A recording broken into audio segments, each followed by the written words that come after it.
Boa noite, pessoal. Eu sou a Crislaine.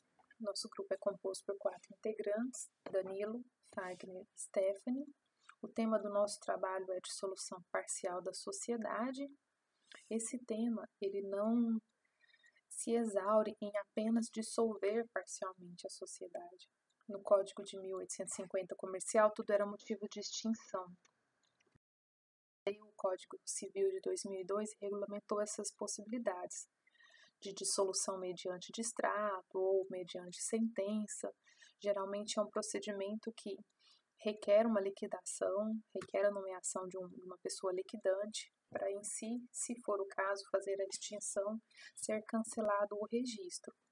A dissolução, ela consiste em romper o vínculo com os demais sócios, seja por motivo de retirada, seja por motivo de morte, ou outro motivo qual o sócio não deseja permanecer com a sociedade. Em si, dá-se o início ao procedimento de extinção dela, seja sociedade anônima ou sociedade limitada. Temos no Código Civil, artigo 1033, que dissolver a sociedade ocorre quando acabou-se o prazo dela, via contrato, onde se tem um prazo de durabilidade, ou um consenso unânime dos sócios, ou por deliberação, ou falta de pluralidade, ou a própria extinção na forma da lei. A liquidação, ela consiste em transformar as cotas em dinheiro, ou seja, apurar o valor realmente que o sócio tinha dentro daquela cota na sociedade. E caso essa sociedade não tenha um novo sócio com vontade de contrair a sociedade, que é a Affectio Societatis, essa sociedade, no caso, então, será dissolvida parcialmente. Então, temos a dissolução, liquidação das cotas e a possível extinção, caso seja o motivo da sociedade ser extinta, né? Não se resuma se a um sócio ou a 2 sócios. Temos as modalidades de dissolução parcial e total. Nós vamos falar em todo o nosso trabalho da dissolução parcial, que dentro dela inclui a retirada do sócio, a exclusão, a penhora por arrematação de cota ou por morte do sócio, com ou sem aceitação de herdeiros, porque depende da classificação da sociedade. A dissolução parcial, ela ocorre a liquidação das cotas sociais a fim de entregar um valor proporcionalmente correspondente ao patrimônio de quem é de direito, ou seja, o sócio ou o herdeiro. Já a dissolução total da sociedade é um ato pelo qual se decide encerrar a existência. Ela é dissolvida, extinta, em que pode ocorrer tanto pela vontade das partes quanto pela obrigação decorrente do contrato da lei ou de determinação judicial. Eu achei interessante um relato do autor Fábio Ulloa de Coelho, que ele diz que, por deliberação dos sócios, pode ser promovida a dissolução parcial, com a saída de um deles, apurando os respectivos haveres. Não costuma haver conflitos entre os interessados. Nesse caso, estando todos de acordo, a dissolução parcial, o sócio que deixa a sociedade fica satisfeito com o valor recebido pela sua antiga participação e os que nela permanecem consideram esse valor adequado. Geralmente, o contrato da sociedade ele é resolúvel, ou seja, ele comporta uma solução jurídica, um fim. Portanto, aquela importância que a professora sempre diz de colocarmos todas as informações em cláusulas no contrato. Ou seja, se o sócio falecer, se o sócio separar, se o sócio desejar se retirar da sociedade, como que será feito esse procedimento? Essa resolução geralmente implica a extinção da pessoa jurídica ou parcial ou total, e preserva-se o contrato entre aqueles que ficam, ou seja, quem fica, o contrato permanece, há apenas uma alteração contratual nesse contrato da sociedade. Outra opção que nós temos, então, no artigo 1028 do Código Civil é com a morte do sócio, que liquida-se a sua cota. Se o contrato dispuser diferente, vai obedecer à ordem que está no contrato. E se os sócios remanescentes optarem pela dissolução da sociedade, também pode ser dissolvida ou o herdeiro pode substituir o sócio falecido, caso estejam de comum acordo e anuência dos demais sócios da sociedade. Temos um exemplo, então, que se no contrato social constar a resolução da sociedade, se dará por cotas, exemplificativamente o patrimônio seja R$200 mil. O sócio faleceu, tinham 20% das cotas. Seus herdeiros receberão um valor de R$40 mil. porque ela vai se resumir no valor monetário da cota do sócio. Os herdeiros não vão substituir aquele sócio na sociedade. A morte do sócio nas sociedades contratuais corresponde, em regra geral, à liquidação da sua cota. Em regra geral. Pode ser que, vamos supor, que uma pessoa que participa de uma sociedade, ela tenha um caráter de prestar um serviço que o herdeiro possa continuar prestando e que os sócios aceitem. Aí, então, ela não vai se resumir na respectiva liquidação da cota e o herdeiro pode assumir aquela participação dentro da sociedade. Ou seja, nesse caso, é uma estipulação contratual que pode ser substituída pelo herdeiro. Temos também a morte do cônjuge ou a sua separação. Geralmente, com o fim do matrimônio ou fim da sociedade matrimonial, também se extingue a sociedade empresarial. Não é regra, geralmente é a exceção quando o casal opta por essa exclusão. Pode ser também que existem casais que pretendem permanecer com a sociedade empresária, mesmo dissolvendo a sociedade conjugal. É possível as duas opções.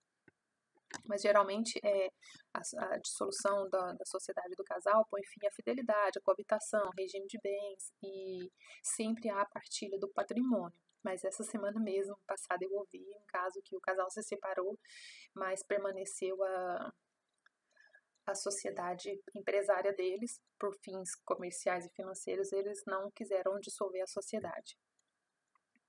O ato de dissolução parcial da sociedade em caso de morte do cônjuge do sócio ou a sua separação pode ser realizada pelo espólio, sucessores ou sócios sobreviventes. Agora o Danilo vai falar para a gente de direito de recesso. O direito de recesso, ele nada mais é do que uma evolução histórica da sociedade limitada no direito brasileiro. E atualmente o direito de recesso, ele permite que o sócio unilateralmente saia da sociedade sem a necessidade de haja uma dissolução total da sociedade. No direito positivo brasileiro, o direito de retirada surgiu em 1919, com o decreto número 3.708, também denominado Lei das Sociedades por Cotas da Responsabilidade Limitada, cujo artigo 15 assegurava que aos sócios que se divergirem da alteração contratual do contrato social, a faculdade de se retirarem da sociedade, obtendo o reembolso da quantia correspondente ao seu capital na proporção do último balanço patrimonial.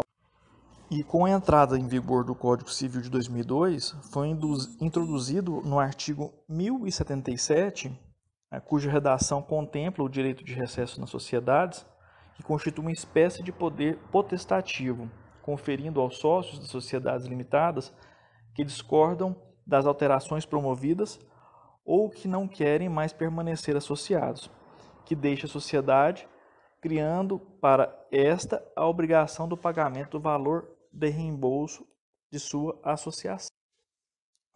Vale salientar que a finalidade do direito de recesso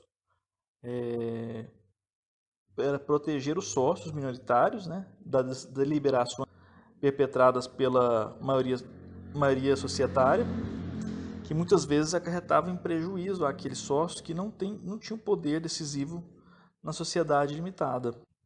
Portanto, tratava-se de uma compensação ao sócio minoritário pela perda do poder nas deliberações sociais.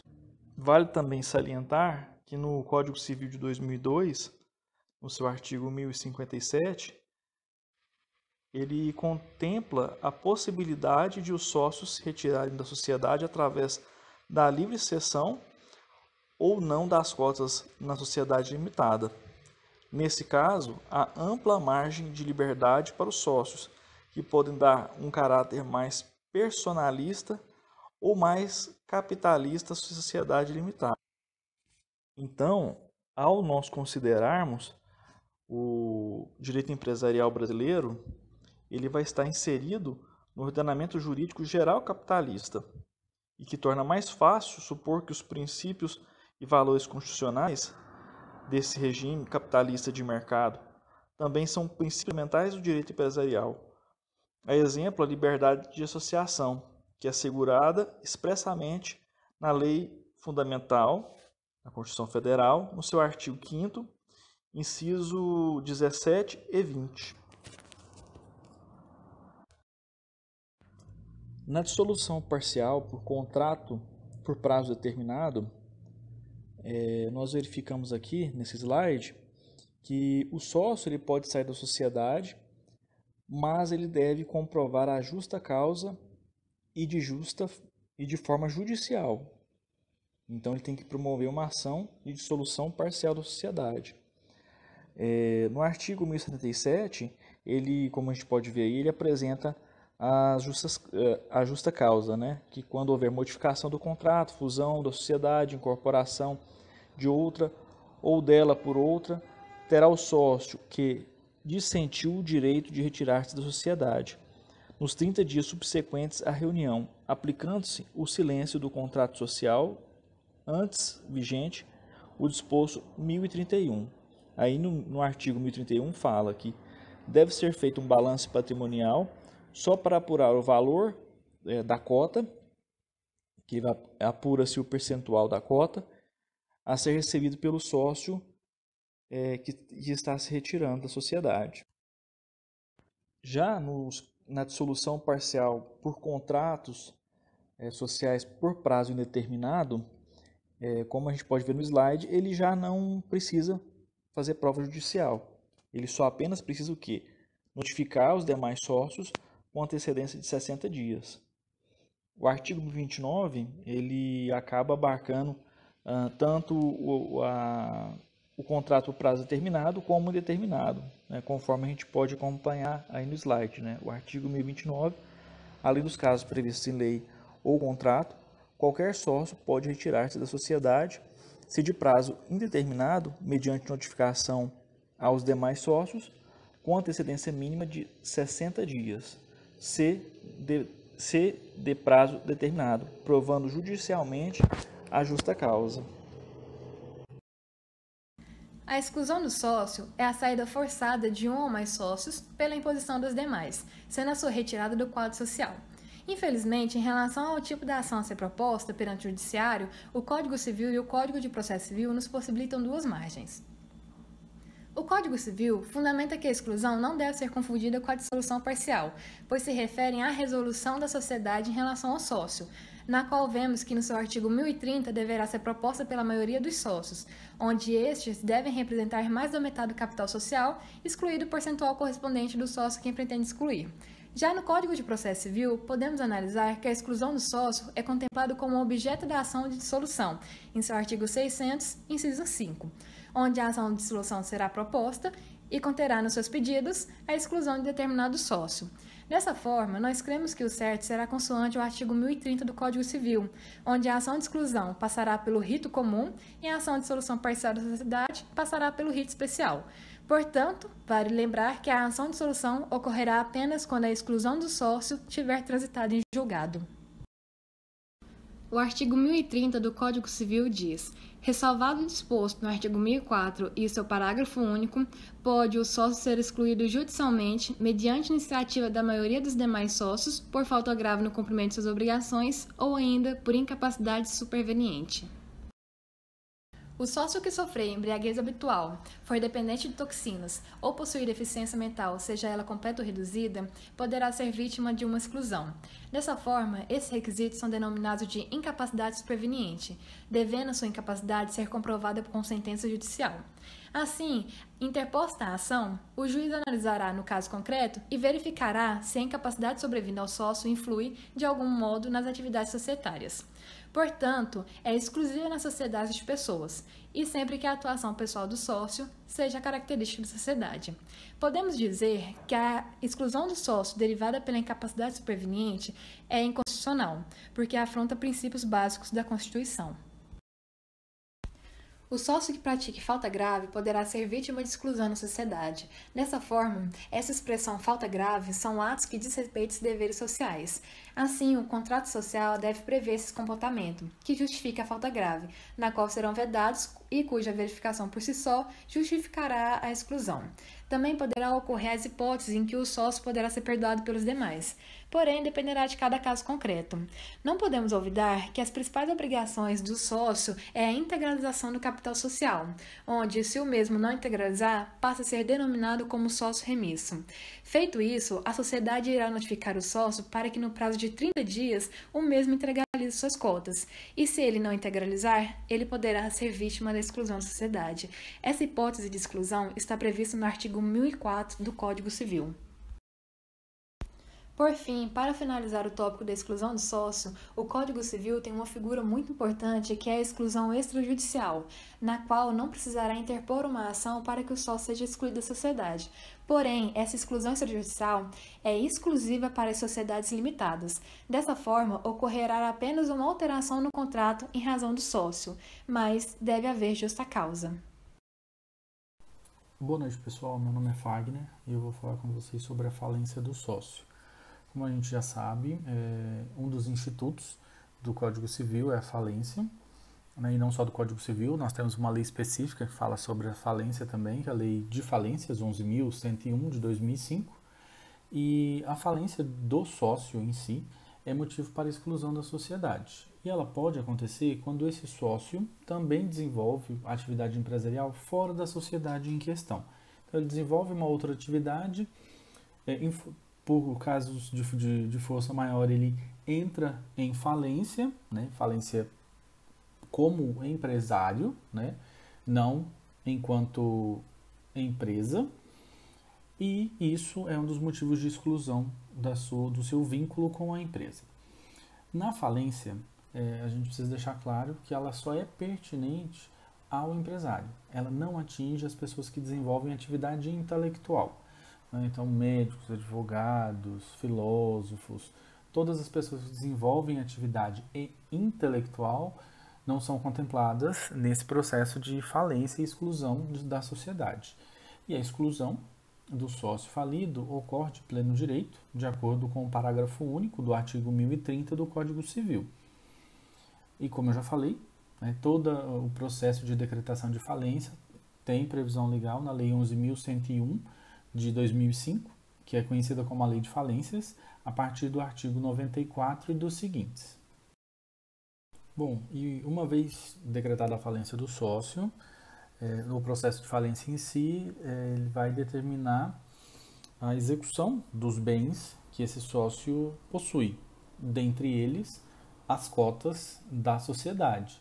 E essa execução da dívida contra o sócio pode levar à penhora, né?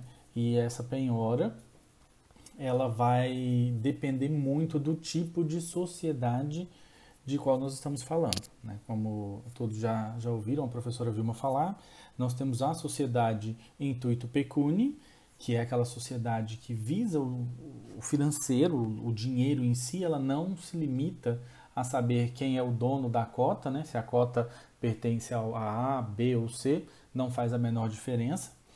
E nesses casos, a penhora ocorre de forma tranquila, normal, não há nenhum impedimento para que ocorra essa penhora, até mesmo porque não faz diferença quem é o dono da cota, como eu falei.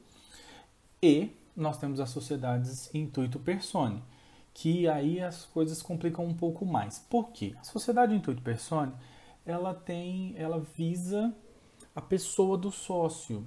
Né? Então, nós nos reunimos, por exemplo, eu, Stephanie, Danilo e Crislaine, criamos uma sociedade nossa, né? Então, cada um de nós somos importantes na sociedade. E quando acontece um fato de penhora da cota de um deles, essa penhora, embora seja previsível no artigo 1026 e no 1030 do Código Civil, tem que seguir uma série de especificidades, porque ela não pode simplesmente acontecer como no intuito pecuni, porque você insere na sociedade um terceiro, uma pessoa estranha a ela.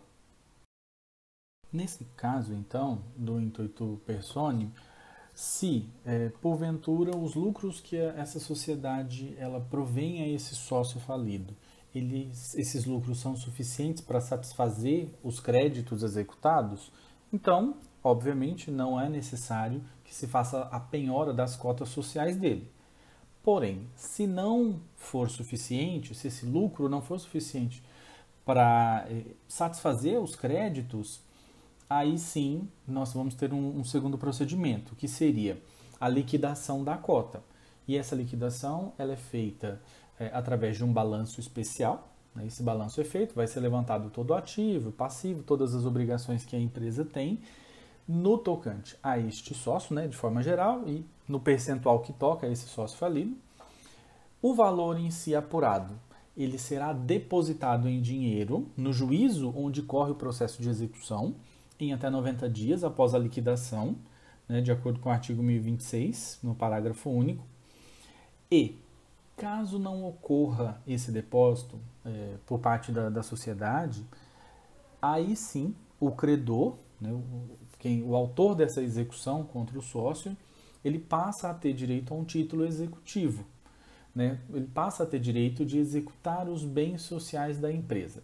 E ele executa tantos bens quanto forem necessários para satisfazer o seu crédito. Com relação à liquidação das cotas desse sócio, nós precisamos observar que, independente do motivo da retirada desse sócio, se ele se retirou por vontade própria, se ele foi excluído, se foi falência, se foi morte, independente do motivo, a retirada ela vai afetar somente a condição de sócio e não o patrimônio que ele tem direito com relação às cotas. Né? Uma coisa é ele se retirar da sociedade, independente do motivo, outra coisa é ele perder direito às cotas que ele tem. Então são duas situações distintas. Ele mantém direito, que é o direito patrimonial, com relação às cotas, e essa saída atinge então só a sua condição de sócio. Né? Então, conforme já falado anteriormente, para o caso da liquidação da cota, acontece o balanço especial, da mesma forma como na execução. Né? Vai-se fazer um balanço especial, é pago o valor a esse sócio retirante em dinheiro em até 90 dias a partir do término da liquidação, ou em prazo estipulado em contrato. Né? Caso haja alguma estipulação em contrato desse pagamento, em prazo maior ou menor, não há problema algum também. Em média, né, o que está em previsão legal são 90 dias. E esse pagamento ele vai sair de onde? Esse pagamento ele sai do capital social da empresa. O sócio, quando ele iniciou a sociedade com os demais, ele colocou um valor no capital social da empresa. Então, obviamente, quando ele se retira, o valor que lhe pertence também sai do capital social da empresa. Esse valor tanto pode ser feito através da redução do capital, ou os demais sócios podem suprir esse valor da cota. São as duas situações possíveis. Bom, nós vamos falar agora um pouco sobre a responsabilidade residual. Responsabilidade residual é aquela responsabilidade que o sócio ainda mantém durante algum tempo, mesmo após a sua retirada. E essa responsabilidade ela se dá tanto para o sócio que se retirou voluntariamente, quanto para os herdeiros do sócio morto, cujas cotas já foram liquidadas. Né? Esses herdeiros e esse sócio, eles ainda mantêm uma responsabilidade residual por obrigações sociais, conforme o artigo 1032. Né? E essas obrigações, elas têm um prazo decadencial, né, para que os credores possam exercer esse direito de 2 anos, contados a partir da averbação da resolução da sociedade. O que é essa averbação da resolução da sociedade? Essa averbação nada mais é do que a atualização do contrato social na junta comercial. E quando nós falamos de liquidação de cotas de sócio morto, né, o artigo 1028 nos traz que a responsabilidade residual dos herdeiros limita-se às obrigações anteriores à resolução da sociedade em relação às cotas do falecido. Então, se a sociedade não tinha limite de responsabilidade, uma sociedade ilimitada, essa responsabilidade, consequentemente, não vai se limitar ao valor apurado na liquidação. Ele vai se estender à herança desse sócio falecido, né, desse sócio morto, e vai até os limites da herança de cada um dos seus herdeiros.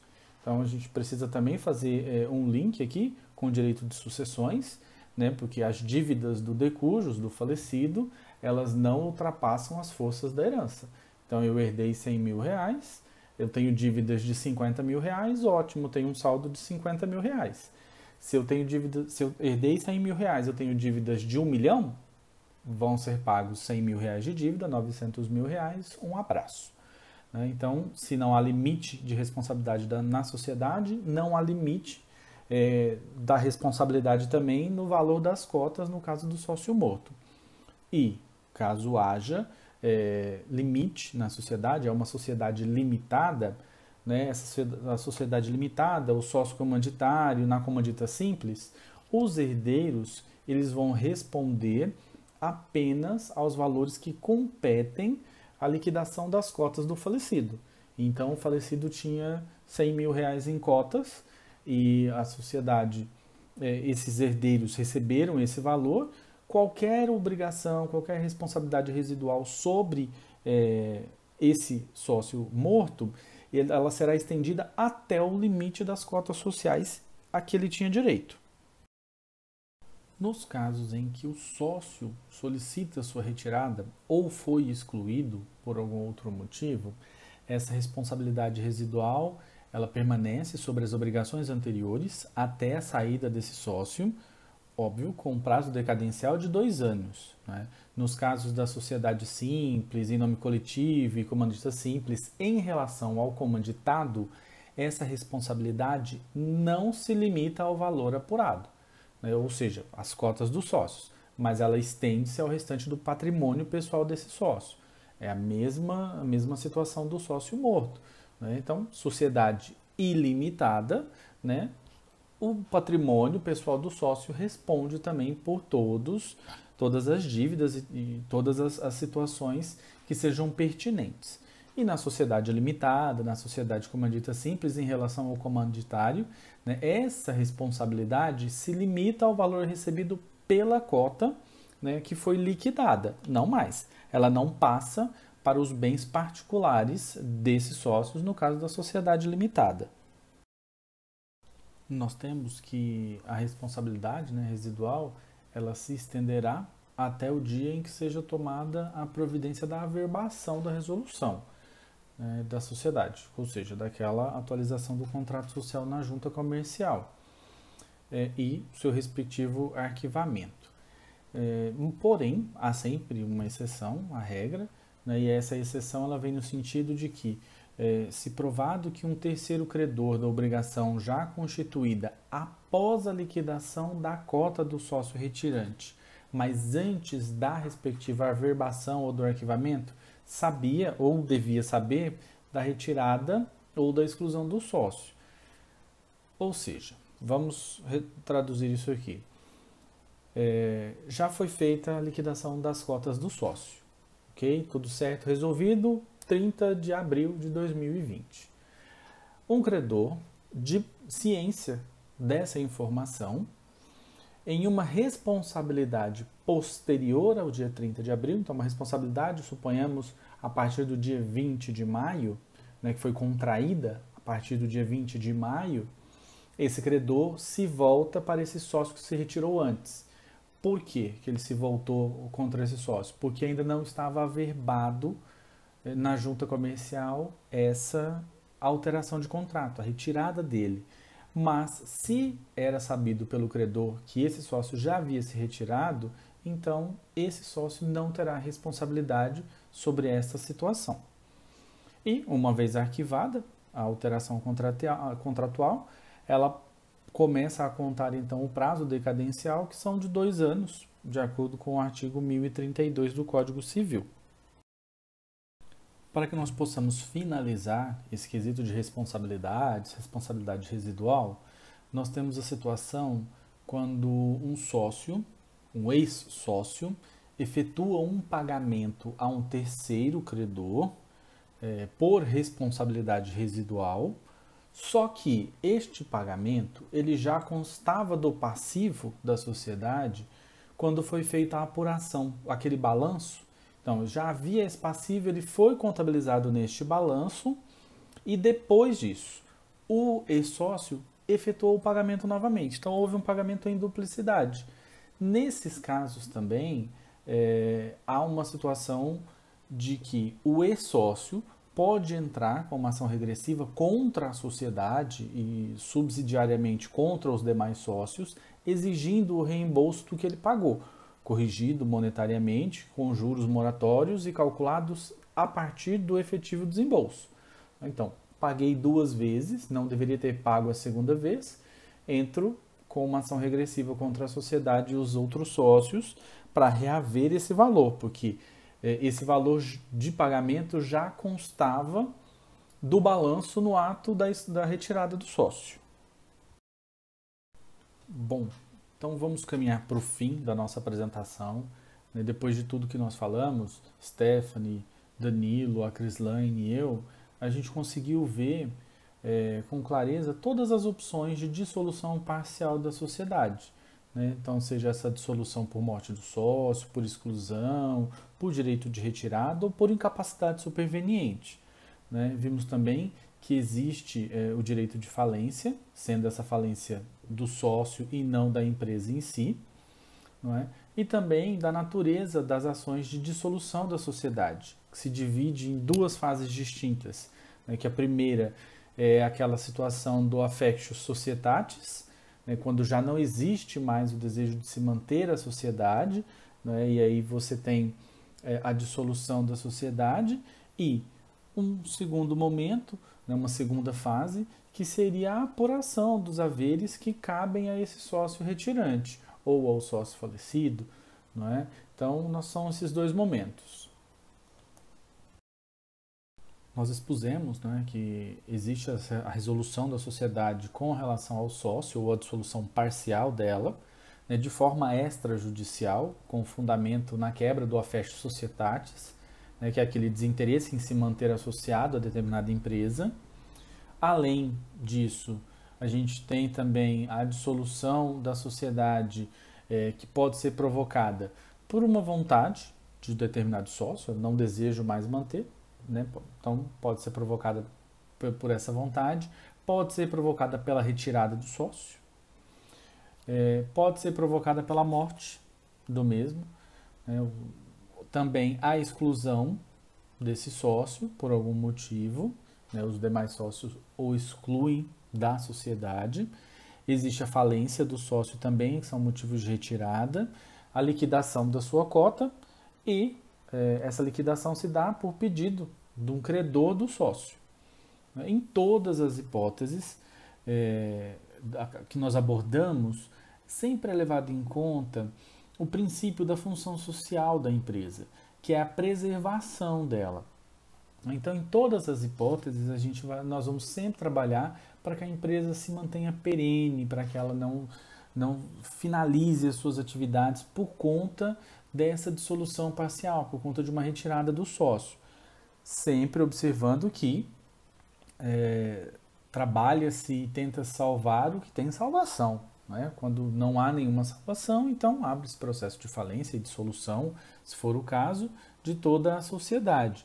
Mas, em sua grande maioria, observando que os valores apurados sejam pagos ao sócio da melhor maneira, para que ele não tenha lesado o seu direito ao patrimônio, que são as cotas, mas também que se permaneça com a empresa em funcionamento, sem grandes problemas. Bom, pessoal, era isso que nós tínhamos para falar. Eu agradeço, nós agradecemos o grupo, a todos que ouviram a nossa apresentação. Esperamos que tenhamos contribuído com o crescimento e o aprendizado de todos. E a gente fica à disposição para esclarecer qualquer dúvida, qualquer situação. Agora é a hora. Fale agora ou cale-se por alguns minutos.